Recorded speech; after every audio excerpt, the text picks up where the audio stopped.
Estou feliz por poder estar aqui com vocês hoje. E aí, estamos entrando no ar? Tudo ok. Obrigado. Muito bem. Vamos orar. Senhor, nossas vidas são tuas. Desejamos te amar. Às vezes as coisas que amamos além de ti ficam no caminho.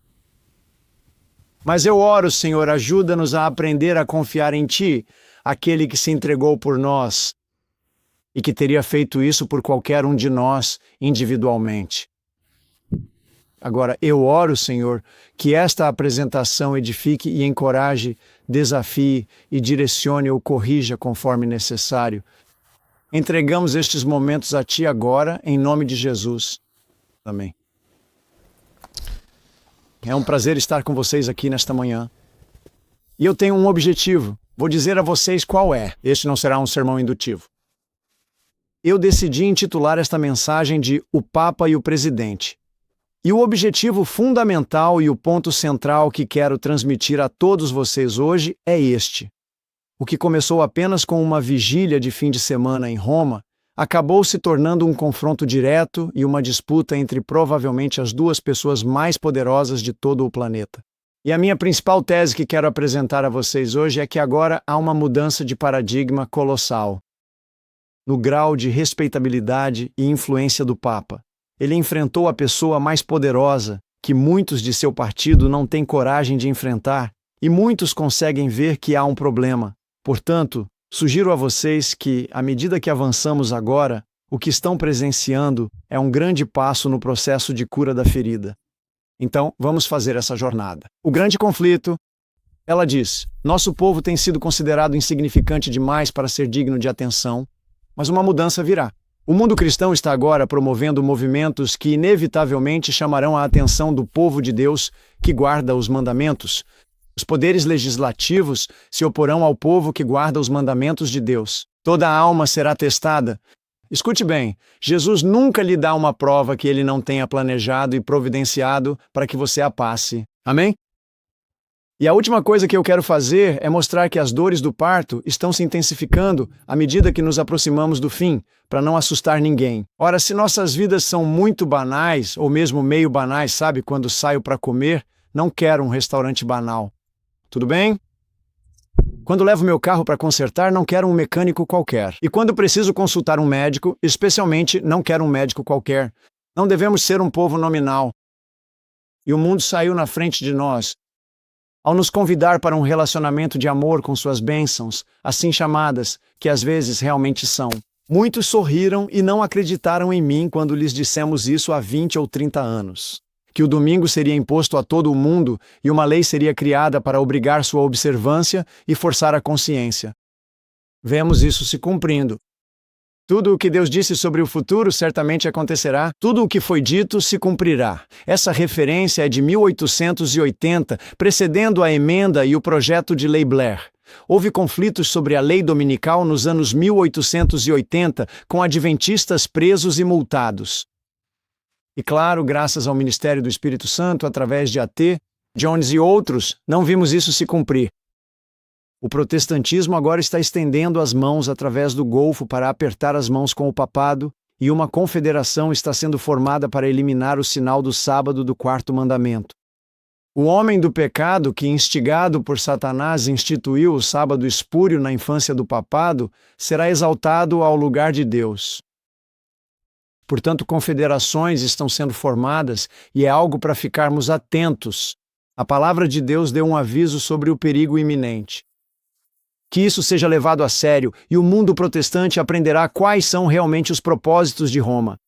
Só quando for tarde para escapar da armadilha, certo?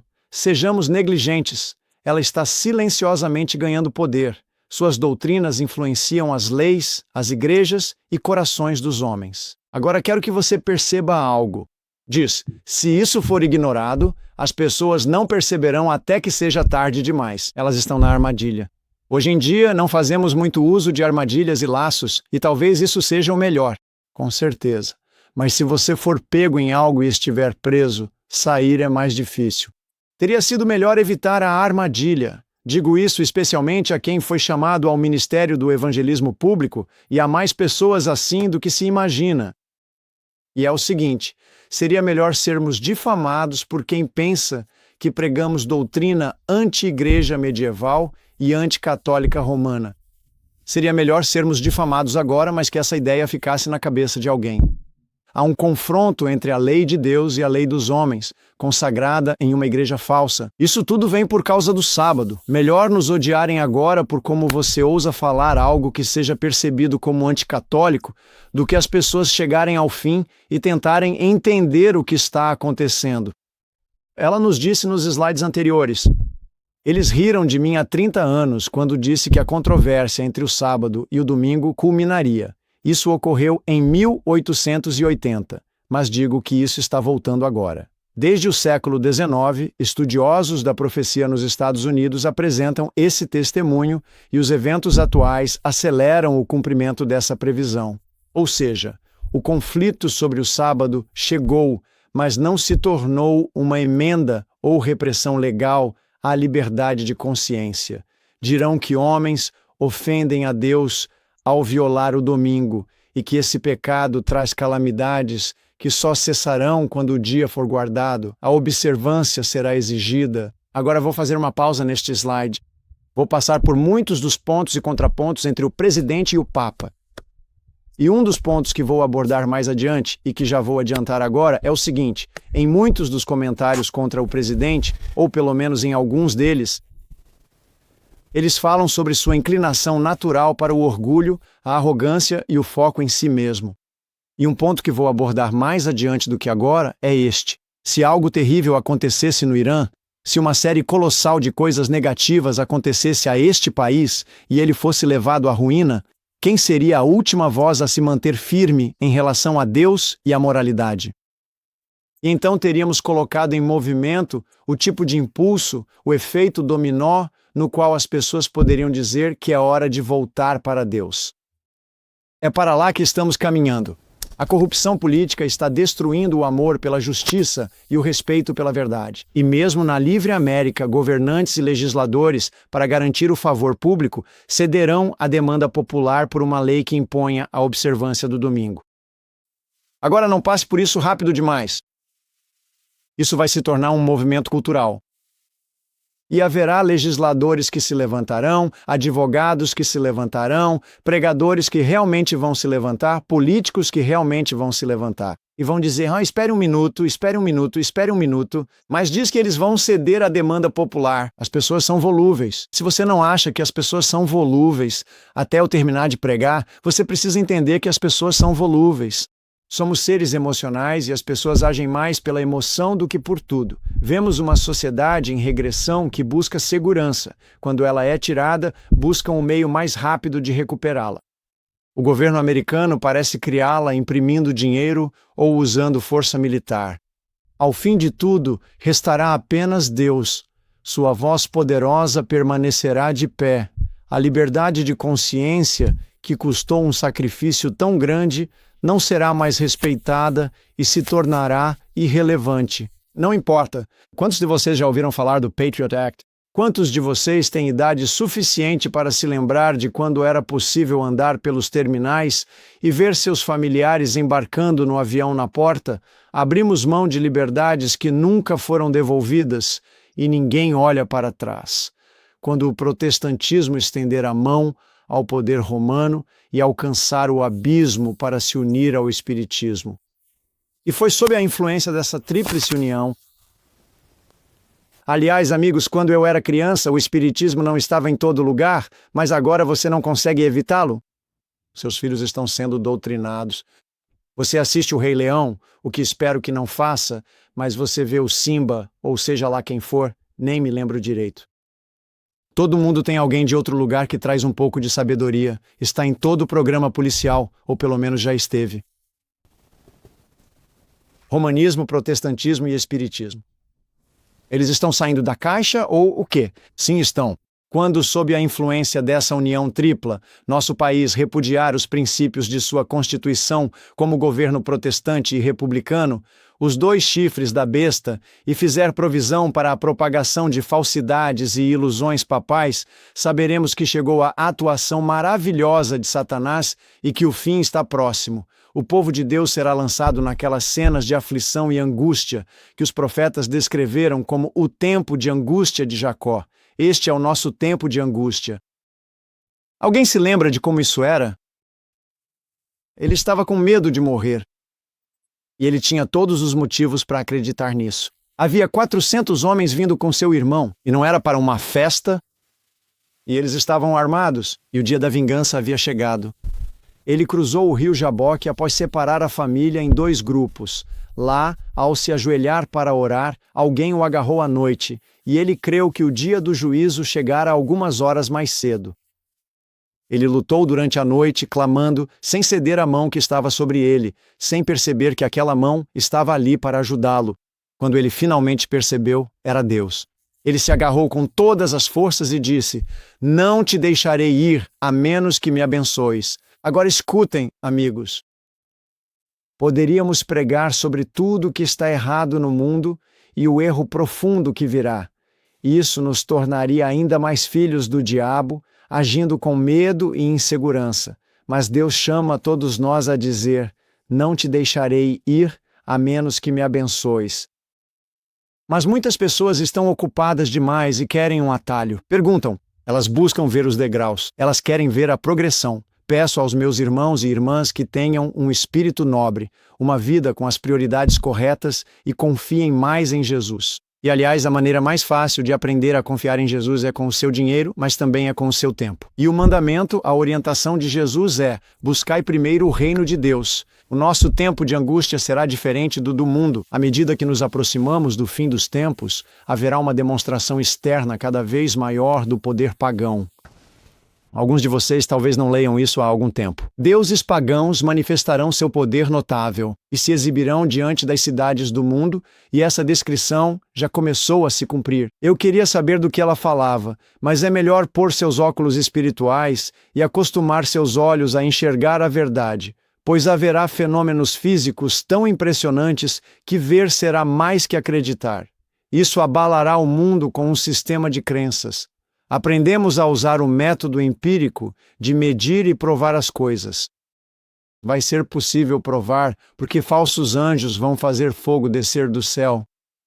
Agora, eu prometi ao irmão Jonathan que não falaria muito sobre isso. Esse é o tema dele depois que voltarmos do almoço. Recebi isso na semana passada no relatório de 13 de abril. A Comissão de Liberdade Religiosa faz a audiência final sobre o passado e o futuro da liberdade religiosa nos Estados Unidos.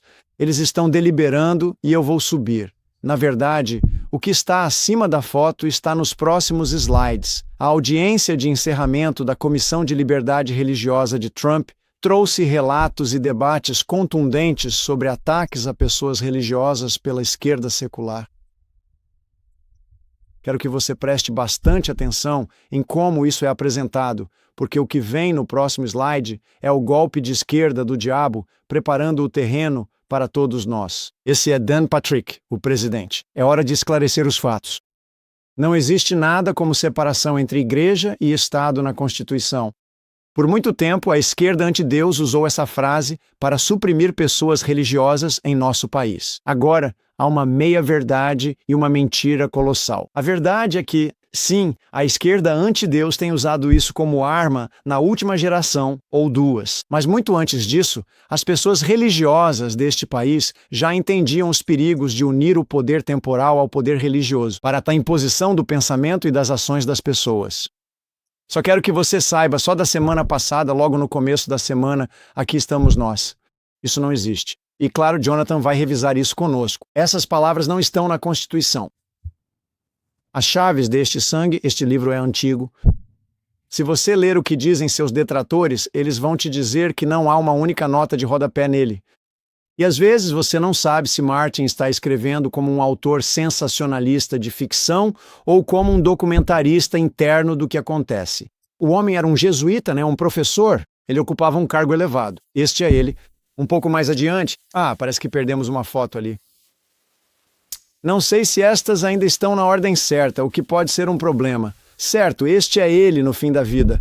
Faleceu em 1999. Seu livro foi publicado em 1990, e eu quero mostrar como o livro começa na página 59. Em 14 de outubro de 78, uma nova era começou para a Igreja Católica e seus quase 1 bilhão de fiéis pelo mundo. Agora são 1,4. Inicia-se agora o primeiro ato da competição global, que encerraria 1000 anos de história tão completamente como se uma guerra nuclear tivesse sido travada. Um drama que não deixaria regiões, nações ou indivíduos como eram antes. Um drama que agora já está bem encaminhado. O livro dele foi uma sensação. Não estou aqui para promovê-lo como a melhor forma de passar o tempo, mas é a referência de um teólogo católico romano, jesuíta, de que há uma competição global para influenciar o mundo rumo ao fim. Subtítulo: A luta pela dominação mundial entre o Papa João Paulo II, Mikhail Gorbachev e o Ocidente secular. Sabemos que falta um deles. Em 20 de fevereiro, aproximadamente, dependendo da sua leitura da história, o Papa Pio VI foi deposto. Em fevereiro de 1929, o Tratado de Latrão foi assinado por várias razões. Não apenas o Papa fora removido, mas havia questões internas da política italiana. Sabemos que houve um concílio em Roma. Era um dia cinzento e chuvoso. O Tratado de Latrão foi assinado em fevereiro de 1929 por Gasperi e Mussolini. Isso foi algo muito importante. Teve destaque na primeira página de muitos jornais dos Estados Unidos, foi usado em seminários de profecia ao redor do mundo todo. Sabemos que, quando esse homem se tornou presidente, ele fazia declarações públicas de que não receberia orientações do Vaticano. Sabemos que esse homem estabeleceu o primeiro embaixador para o Vaticano em 10 de janeiro de 1984. O nome dele era William A. Wilson, embaixador dos Estados Unidos no Vaticano. Estabelecer laços diplomáticos plenos com o Vaticano, segundo o The New York Times, só foi possível após o Congresso revogar, no ano anterior, uma proibição de 1867, uma vez que essa legislação impedia o ato. A legislação original, fruto de um sentimento anticatólico romano generalizado e da preocupação com a luta pela unificação italiana, levou à retirada do ministro americano no Vaticano, Rufus King. Note especialmente o produto desse sentimento anticatólico romano. Esse elemento esteve presente nos primeiros 200 anos da história desta nação e, dadas as origens, não é surpresa. Era uma nação protestante por cultura, não por lei. Era assim por causa da opressão religiosa nos países de origem. Mas entenda que por muitos anos houve um forte sentimento anticatólico, e o que mostro a você é a cura da ferida mortal. Veja esta carta para o embaixador William Wilson. É isso que ela diz. O senhor apontou, senhor embaixador, que em diversos pontos os princípios da sua república se assemelham bastante aos da Santa Sé. Agora, acho que essa seria uma avaliação interessante para algumas pessoas. Não creio que seja bem assim. Trata-se de valores religiosos e morais. O reconhecimento de Deus e a dignidade humana, e, portanto, a vida, são parte preciosa do seu patrimônio nacional. E quanto a isso, não vamos discordar. Alguns de vocês se lembram desta edição da revista Time. Ela conta como Reagan e o Papa apoiaram o movimento Solidariedade e derrubaram o comunismo. Talvez vejamos alguns desses três personagens nessa avaliação tripartite feita por Malachi Martin. Vocês entendem, esse homem iniciou uma guerra que também era muito impopular, e João Paulo II, que estava muito mais disposto a confrontar esses presidentes americanos, nomeou um núncio junto ao presidente. E acabou se tornando um pouco público. Diplomacia do Vaticano na Guerra do Iraque. Na quarta-feira de cinzas de 2003, um enviado de alto nível do Vaticano visitou a Casa Branca para entregar pessoalmente uma carta do Papa João Paulo II ao presidente George W. Arbusto. O presidente deixou a carta de lado e logo se envolveu em um debate incisivo e por vezes acalorado com o emissário, o cardeal Pio Laghi, sobre o plano de sua administração de entrar em guerra.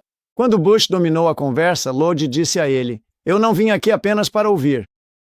Isso demonstra um pouco de audácia, mas também serve para pedir que você ouça. O cardeal disse a repórteres, após sua reunião com o presidente, que a guerra seria tanto injusta quanto ilegal, porque não tinha sanção das Nações Unidas. Agora, o que eu quero que vocês entendam é que estamos entrando em arenas de uma resistência crescente à hegemonia ou à autoridade de liderança incontestada dos Estados Unidos.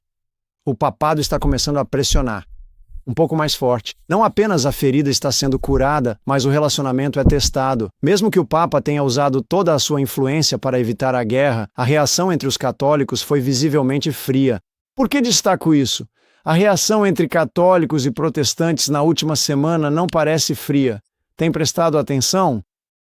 O que eu quero que vocês vejam é o que João Paulo não conseguiu fazer. Ele pôde exercer muita pressão no início dos anos 2000, mas era limitado.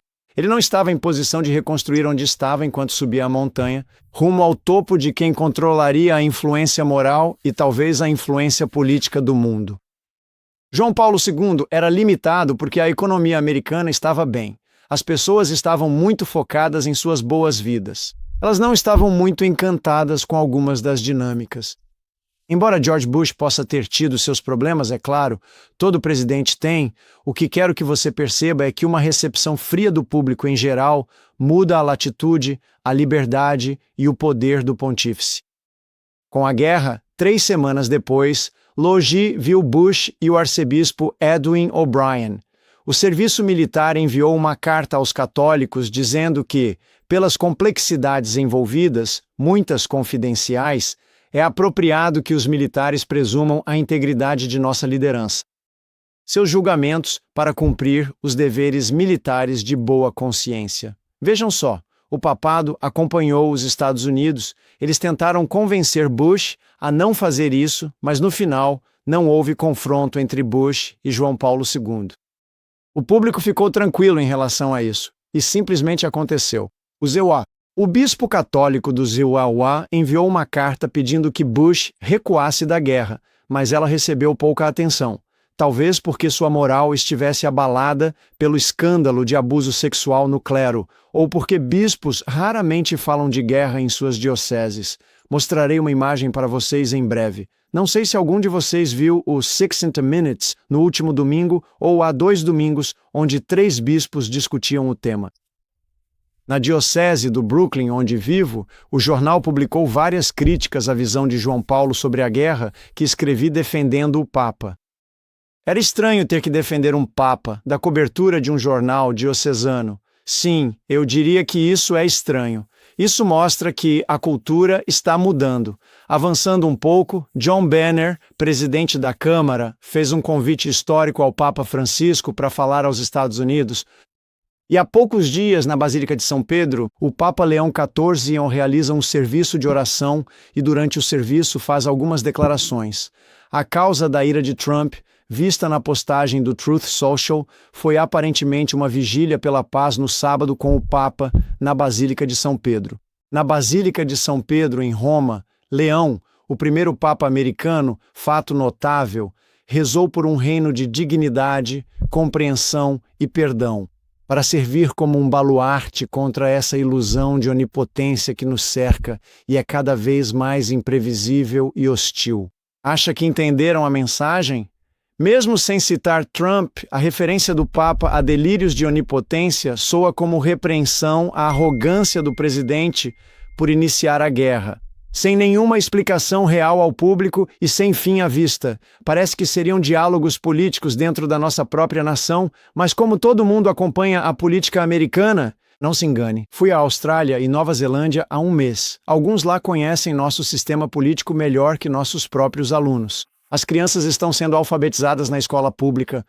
Aqui estão os 3 bispos, Joseph Tobin de Newark, Robert McElroy de Washington e Blas G. Kupish, de Chicago, no programa 60 Minutes. Então você precisa se lembrar que temos o Papa no dia 11, com sua oração e sua admoestação. Agir como se fosse onipotente e ser agressivo, esses homens aparecem e, então, você recebe uma resposta do presidente, e não é nada agradável. Parece que isso faz com que o presidente americano diga: o Papa Leão é fraco no combate ao crime, ruim na política externa. Ele fala sobre o medo da administração Trump. Não vou gastar muito tempo lendo isso. Mas isso foi interessante vindo de um dos comentaristas que eu li. Seus ataques também ecoaram antigos temores sobre o Vaticano como um rival insidioso ao poder americano. Agora, os jornalistas seculares estão prestando atenção e eles conhecem a história deste país. E talvez Malachi Martin não esteja tão errado, e talvez a autora de O Grande Conflito não esteja tão equivocada quanto algumas pessoas pensavam. Eles realmente sorriram para ela. No início dos anos 1850, quando ela disse, vai chegar um tempo, e então tivemos essa imagem que fez todo mundo ultrapassar o limite. Agora, estou aqui para dizer a vocês, se vocês acreditam no que está por aí, essa imagem de Donald Trump, que a maioria acreditava ser uma personificação dele mesmo nos moldes de Jesus Cristo, e aliás sua conselheira religiosa Paula, qual é o sobrenome dela mesmo? Branco. Um dos artigos que li mencionava o fato dela estar presente, não sei se foi no evento dos ovos de Páscoa na Casa Branca ou algo assim, e de ela realmente ver o Papa quase como uma figura de Cristo. Isso resolveu o problema. Criada para desafiar o Papa, esta imagem insultou católicos e cristãos em geral. Posar como Jesus é uma clara profanação do sagrado, mesmo para os seus apoiadores religiosos.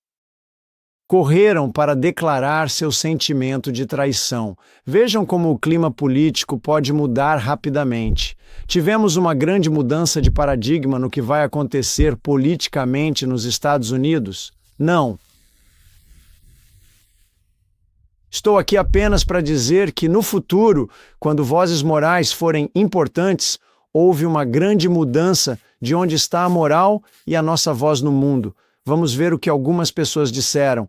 Doug Wilson, o pastor calvinista seguido pelo secretário de defesa Pete Hegseth, prontamente chamou a imagem de blasfêmia. Trump provavelmente não previu o quão insultantes suas postagens seriam para os cristãos, especialmente católicos.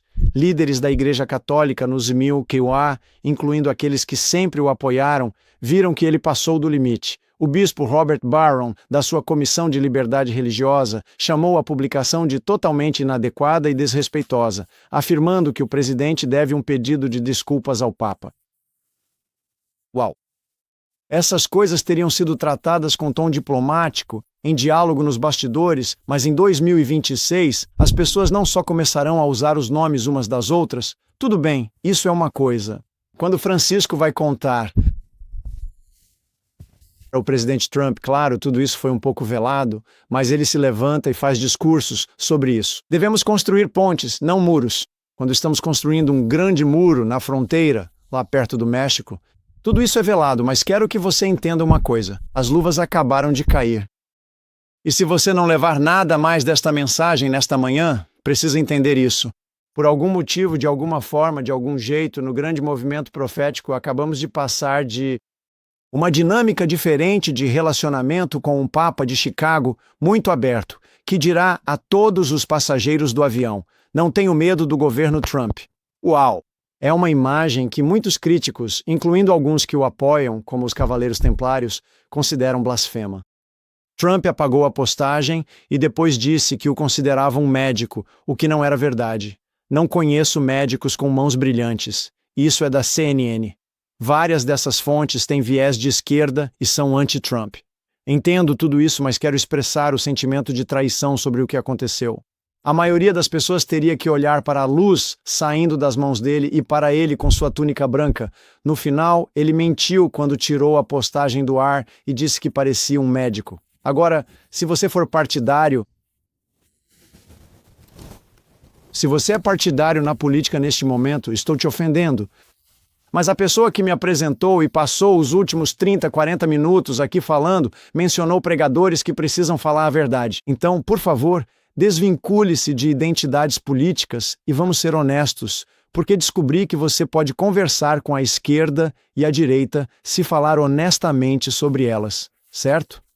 A mensagem da igreja e do evangelho é: bem-aventurados os pacificadores. Não vejo meu papel como político. Um político. Léo não achava que a mensagem do evangelho fosse abusada como alguns fazem. Veja bem, Eu ouvi um vídeo, não sei quem me enviou, do Pai Nosso sendo recitado sobre um departamento das Forças Armadas. Acho que quem está rezando é o Pete Hegseth. E o que estamos fazendo é realmente pegar e combinar o religioso, o político e o militar neste momento. Certo, vou pular algumas dessas partes. Este slide basicamente diz que nem mesmo os pontífices italianos, nem os políticos italianos que apoiaram Trump estão o apoiando agora. A crítica de Léo, ele disse que qualquer pessoa que seja honesta. Em uma de suas condenações mais duras, ele disse que Deus não ouve as orações daqueles que fazem guerra, mas as rejeita. Certo, Trump se orgulha de ter trazido o atual Papa. Léo deveria se organizar. Vou pular algumas partes disso. Trump reiterou sua posição sem se desculpar enquanto o vice tenta minimizar os danos. Acompanharam isso? Ele está apanhando muito por aí. Acho que muito do que ele disse era realmente verdade. Papa James David Vance, eu li este artigo no The Atlantic, disse que o mundo cristão primitivo criou a tradição da guerra justa, base de grande parte do direito internacional americano. Sobre quando os países podem entrar em guerra e como devem se comportar em combate, um dos primeiros e mais importantes desses pensadores foi Santo Agostinho. Agora, podemos ter um pequeno momento para falar sobre Santo Agostinho? Houve algum outro personagem religioso famoso nos últimos 500 anos que era da ordem agostiniana? Acredito que o nome dele era Martinho Lutero. Agora temos o primeiro Papa que é da mesma ordem. E houve pessoas que criaram pensamentos teológicos e reposicionamentos históricos que chamamos de contra-reforma. Pergunto-me se a resposta à reforma poderia ser empreendida pela ordem agostiniana, assim como a reforma foi empreendida por um papa, um monge, ou seja, da ordem agostiniana. Isso se refere a quando J.D. Vance sugere que as pessoas que empunham a espada estão cumprindo a vontade de Deus. Ele fez referência à Segunda Guerra Mundial e à libertação de os aliados europeus. Tudo bem, mas não deveríamos dar lições ao primeiro papa agostiniano sobre a tradição da guerra justa, porque foi Agostinho quem desenvolveu essa teologia. Certo, acho que vou pular algumas partes disso.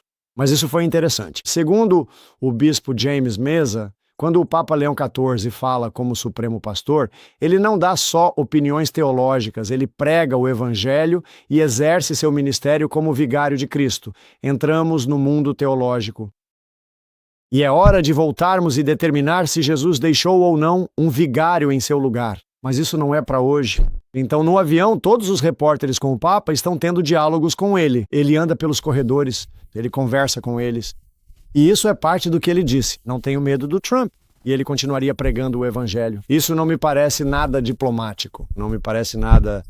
Para mim, soa como uma postura. Papa Leão. A MSN disse que o Papa Leão virou o jogo contra Trump ao mobilizar os católicos contra o presidente. Agora não são apenas os católicos. 1 em cada 5 pessoas neste país é católica, mas o restante, a maioria deles, ou pelo menos muitos, tiveram suas sensibilidades ofendidas pelo que aconteceu. Mas o que eu quero que você perceba é que o ambiente secular não tem medo de adotar a ideia de Malachi Martin de diferentes pessoas disputando a palavra final, na moral e no rumo do mundo. Agora, achei isso muito interessante, a The American Jesuit Review of Culture and Faith. Isso foi um podcast, tinha cerca de 32 mil visualizações quando eu vi, e eu só quero mostrar alguns dos comentários para vocês.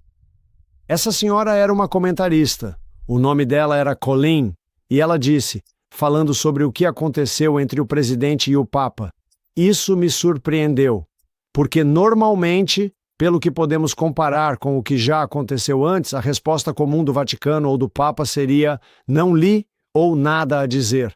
Mas Léo respondeu de forma bastante direta. Ele até usou o nome de Trump, o que, como mencionei antes, é incomum.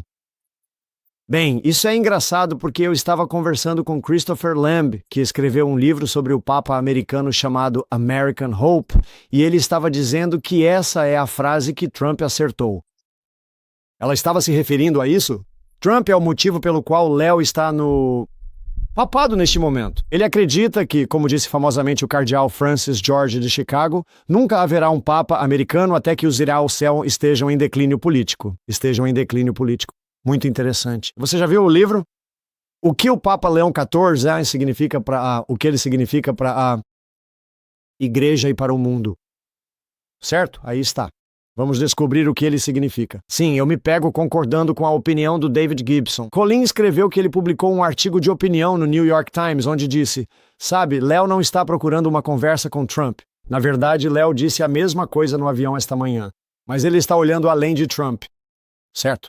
Agora quero que vocês pensem nisso por um tempinho. Acreditamos que Jesus voltará em breve. Acreditamos que tais mudanças na política e na cultura são uma parte importante disso, mas entendam que aconteçam as coisas rapidamente ou demorem, vocês precisam saber. O secretário de Estado, Marco Rubio, e o vice-presidente J.D. Vance, recém-católico, estão escrevendo um livro sobre isso que será lançado em breve. Esses são os dois homens que foram ver o Papa. O Papa recusou participar do Conselho de Paz do presidente Trump. O Papa está se posicionando como não, realmente precisando da América. Ele está se posicionando em contradição a algumas das coisas que estão acontecendo aqui, especialmente no âmbito político. Esta sociedade dos jesuítas. O editor-chefe da revista América disse: fiquei pasmo, referindo-se agora à disputa, porque de alguma forma, mesmo com tantas normas, prestem atenção a este slide, mesmo com tantas normas e tanto protocolo que Trump dispensou e atropelou. Com certeza, eu nunca imaginei, sabe, que o presidente Trump iria postar tipo um texto enorme gritando com o Papa. Então, sabe, Colin, como você disse, este é um território desconhecido, ter que responder a um ataque como esse. Então aqui estamos nós, de volta às teclas deste sangue. Esses dois antigos rivais vão se unir? Com certeza, vão sim. As ilusões do espiritualismo, a chamada voz moral da Igreja Católica e o poder de uma nação protestante com um exército para impor sua vontade, eles vão se unir. Eles não parecem muito unidos agora. O que está acontecendo agora é uma disputa para ver quem terá a voz moral final. Será que, em um mundo preocupado com as ameaças do aquecimento global, caos sistêmico, incerteza econômica e uma escalada de guerras, eles já não estejam mais hipnotizados pelos sonhos seculares e capitalistas de uma geração atrás? Se for o Ocidente secular, Mikhail Gorbachev e o Papa, talvez o secularismo já não tenha mais seu domínio. Você já fez algum estudo sobre as novas reflexões geracionais? Muitos, nas gerações mais jovens, não querem mais seguir essa corrida materialista, sentindo que isso é imoral. Eles preferem trabalhar por menos, desde que haja valor e significado. É possível que o Papa esteja interpretando os sinais culturais e entenda que está em posição de remodelar o poder político global. E, aliás, amigos, o poder político global é uma função de como as pessoas estão pensando. Olha só, eu tinha um livro na minha mesa por muitos anos chamado, se não me engano, o título era Motores da Mudança ou algo assim. Mas era sobre como ativistas LGBTQ+ trabalharam ao longo de décadas para mudar a visão sobre homossexualidade e transgenerismo nos Estados Unidos, o que permitiu que leis e decisões judiciais também mudassem. E o que está acontecendo agora é que há uma mudança ocorrendo na psique global das pessoas. Todo esse caos, semelhante ao que Ellen White diz em relação à Revolução Francesa e tudo o que aconteceu lá, está tendo seu efeito nas mentes e corações das pessoas. E eu acho que só falta uma peça que vai chamar a atenção de todos. Colapso econômico. É possível que o materialismo e o consumismo estejam perdendo sua força? Será que uma nova geração está surgindo buscando segurança e significado e não aquisição? Em outras palavras, será que chegou o momento para o chamado líder do mundo moral afirmar sua postura em um novo mundo, no palco mundial? Quero que você pense sobre isso. E que contraste mais marcante poderia haver do que um presidente que parece definir moralidade de acordo com sua própria definição mutável? E o falante enérgico de Chicago que dedicou sua vida aos pobres? É possível que o próximo grande jogador político seja um dos poucos que enfrentará esse presidente?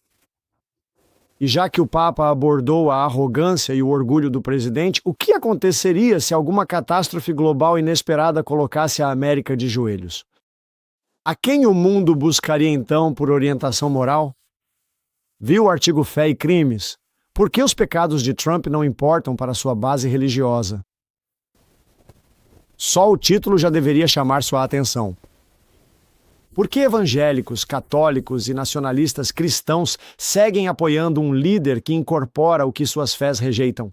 Onde isso deixa a democracia americana e a integridade das instituições religiosas? Nada bom. Nada bom. Vou pular essa parte toda. Mas aqui está a pergunta para você. Por que nenhuma figura protestante usou sua voz moral? Só o fazem quando veem fotos de Trump como Jesus, chamando isso de blasfêmia. Onde estava a voz moral das igrejas protestantes? A única voz corajosa disposta a bater de frente com a pessoa mais poderosa do mundo foi o sumo pontífice da Igreja Romana. Para aqueles que a têm, só aparece quando o presidente insulta o Papa. Então, isso não soa como profecia? Quero que você pense sobre isso. O papado tem ambições globais?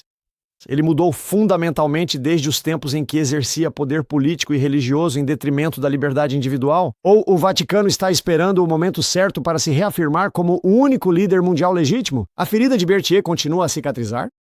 A Igreja Romana, diria Ellen White, agora apresenta uma aparência agradável ao mundo, cobrindo com desculpas seu histórico de crueldades horríveis. Ela se vestiu com roupas semelhantes às de Cristo, mas continua inalterada. Todo o princípio do papado que existiu nas eras passadas existe hoje. As doutrinas criadas nas eras mais sombrias ainda são mantidas. O papado que os protestantes agora estão tão prontos a honrar é o mesmo que governou o mundo nos dias da Reforma, quando homens de Deus se levantaram arriscando suas vidas para expor sua iniquidade. Ela possui o mesmo orgulho e arrogância que dominou reis e príncipes e reivindicou as prerrogativas de Deus. Eu deveria ter mais 1 ou 2 slides, mas isso não está avançando. Tem mais algum aí? Vou encerrar por aqui. Tudo bem, agora foi. Vamos ver. A prova certamente virá. Já vimos esse slide. Vou seguir em frente. O que você precisa saber ao chegarmos ao final é o seguinte. O Papa foi a figura mais popular entre 14 pessoas testadas pela Gallup no verão passado. Americanos o avaliaram positivamente por 5-1 na pesquisa da NBC News no mês passado. Trump vive um momento ruim, com aprovação na casa dos 30% em pesquisas recentes. Segundo a CNN, poderíamos ver um confronto entre Trump e o Papa. Isso realmente importa. Não é apenas um pequeno desentendimento diplomático privado. Ele acrescentou: falar sobre a mensagem do Evangelho é pelo que a igreja trabalha. Isso, ele sugeriu, é uma batalha que Trump não vai vencer. Malachi Martin é um denunciante corajoso ou um sensacionalista. Isso cabe a você e a mim decidir. Mas um papa americano e um presidente americano estão se enfrentando nas ondas das redes sociais e só pode haver um vencedor. É aqui que o livro do Apocalipse realmente aborda essas questões nos capítulos 12 e 13.